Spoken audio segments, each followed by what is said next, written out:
আসসালামু আলাইকুম বন্ধুরা। বাংলাদেশের বর্তমান বন্যার পরিস্থিতিতে আমরা চাই যে আমাদের সহযোগিতাটুকু আমরা একটা বিশ্বাসযোগ্য প্রতিষ্ঠানের মাধ্যমে আহ, যারা বন্যায় কবলিত হয়েছেন তাদের কাছে পাঠিয়ে দেব। তো সেক্ষেত্রে আমরা অনেকেই বলি বা আমি নিজেও সাজেস্ট করেছি যে আসনা ফাউন্ডেশনের মাধ্যমে আপনারা আপনাদের সহযোগিতাটুকু পাঠানোর চেষ্টা করেন। তো যেহেতু আমাদের নাগালে হয়তো বা অনেকের আসনা ফাউন্ডেশন নাই বা আমরা অনেক দূরে আছি, তো যে যেখান থেকে থাকে না কেন আমি আপনাদেরকে দেখিয়ে দিব কিভাবে আপনারা আসনা ফাউন্ডেশনের কাছে বিকাশের মাধ্যমে আপনাদের সহযোগিতাটুকু পাঠিয়ে দিবেন। তো চলুন আর দেরি না করে আমরা বলি। তার আগে একটা কথা বলে রাখি, এটা অনেকের হয়তো বা জানা আছে যে কিভাবে পাঠাতে হবে। তারপর আমার ভিডিওটি তাদের জন্য তৈরি করা যারা একেবারে হয়তো জানেন না যে কিভাবে বিকাশের মাধ্যমে আমাদের সহযোগিতা আসনা ফাউন্ডেশনের কাছে আমরা পৌঁছে দিতে পারি। তো প্রথমে আমি বিকাশটাকে লগ ইন করে নিচ্ছি। লগ ইন করার পরে আমরা বিকাশের এখানে দেখেন অনেকগুলো ফিচার আছে।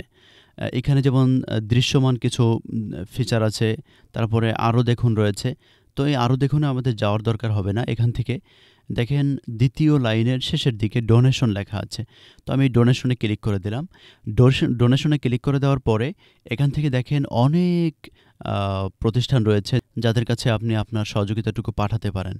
তো এখান থেকে দেখেন আমরা নিচের দিকে একটু যদি আসি তাহলে বাংলাদেশ বিমান বাহিনী কল্যাণ ট্রাস্টের পরেই দেখেন আসন্না ফাউন্ডেশন লেখা রয়েছে।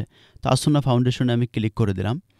আসন্না ফাউন্ডেশনে ক্লিক করার পরে দেখেন এখান থেকে এই যে আরও জানতে, আপনি যদি আরও অনেক কিছু জানতে চান তাহলে এই যে বিভিন্ন এখানে নানামুখী কার্যক্রম নিয়ে কিছু কথা লেখা আছে, আপনি পড়ে নিতে পারেন।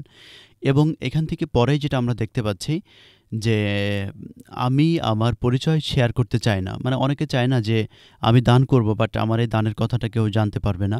এইজন্য আপনি এখানে চাইলে আমি আমার পরিচয় শেয়ার করতে চাই নাতে ক্লিক করে দিতে পারেন।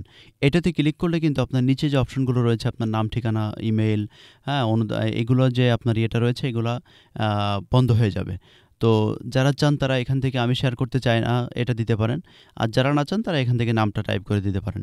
টাইপ করে দেওয়ার পরে এখানে দেখেন লেখা আছে যে আপনার অনুদানের পরিমাণ কতটুকু। আপনার অনুদানের পরিমাণ কতটুকু আপনি এখান থেকে সেটা লিখবেন। লেখার পরে আমি কথার কথা ৳৫০০ আমি এখান থেকে লিখতেছি। দেওয়ার পরে দেখেন আমি রোবট নইতে অটোমেটিক হয়ে গেছে এটা। তো অনুদানে আমি ক্লিক করে দিলাম। ক্লিক করে দেওয়ার পরে এখান থেকে আপনার বিকাশের পিনটা দিতে হবে। তো যেহেতু আমার ব্যালেন্স ৳৫০০ নাই বা আমি এই মুহূর্তে ডোনেট করতে চাচ্ছি না, তো সেক্ষেত্রে আমি সামনের দিকে আর না যাচ্ছি। আ এখানে আপনার ইন্টারে পিন দিবেন। পিন নাম্বার দিয়ে এখানে কনফার্ম যেটা আছে কনফার্মে ক্লিক করে দিলে তাদের কাছে আপনার সহযোগিতা, আপনার অর্থটা চলে যাবে।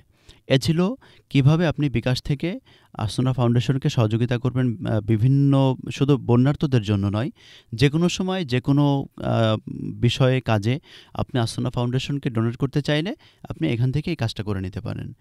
তো সকলে ভালো থাকবেন, সুস্থ থাকবেন। আল্লাহ তাআলা আমাদের সকলকে ভালো রাখুন এবং বন্যার্তদের কে আল্লাহ তাআলা দ্রুত সেই বন্যার পরিস্থিতি থেকে মুক্ত করে আবার স্বাভাবিক পরিস্থিতিতে নিয়ে আসার চলে যাওয়ার তৌফিক দান করুন।